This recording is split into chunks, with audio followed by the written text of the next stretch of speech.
Voici le robot en question. Il sélectionne les sacs verts remplis de restes de table et les met de côté. C'est un robot intelligent qui est basé beaucoup sur ce qu'on appelle l'intelligence artificielle, des réseaux de neurones. On est capable de lui apprendre qu'est-ce qu'on veut qu'il trie.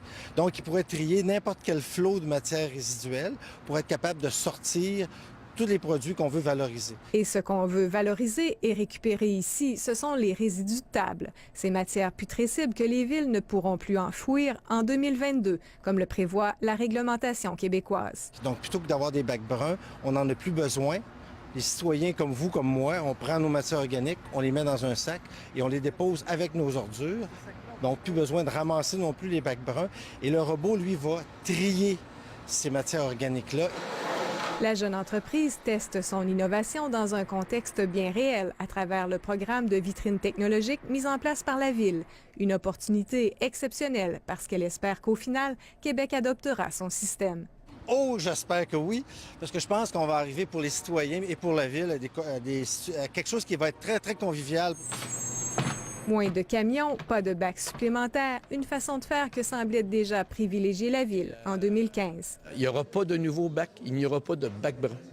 Ça veut dire que vos restants de table sont mis dans un sac et vous le mettez dans le bac vert. Vous devrez désormais séparer les résidus alimentaires du reste de vos ordures ménagères. Sur le site de la Ville, une vidéo est déjà disponible afin d'expliquer comment seront traités et valorisés les restes de table quand l'usine de biométhanisation sera construite.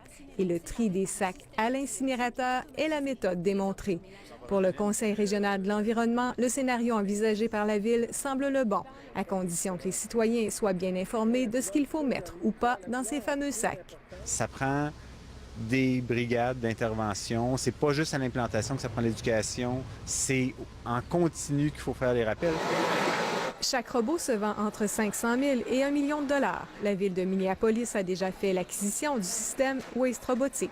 Depuis que la technologie est à l'essai à l'incinérateur, des représentants de plusieurs villes canadiennes et américaines sont passés sur place. Des clients potentiels espèrent la jeune compagnie, dont le seul compétiteur est finlandais.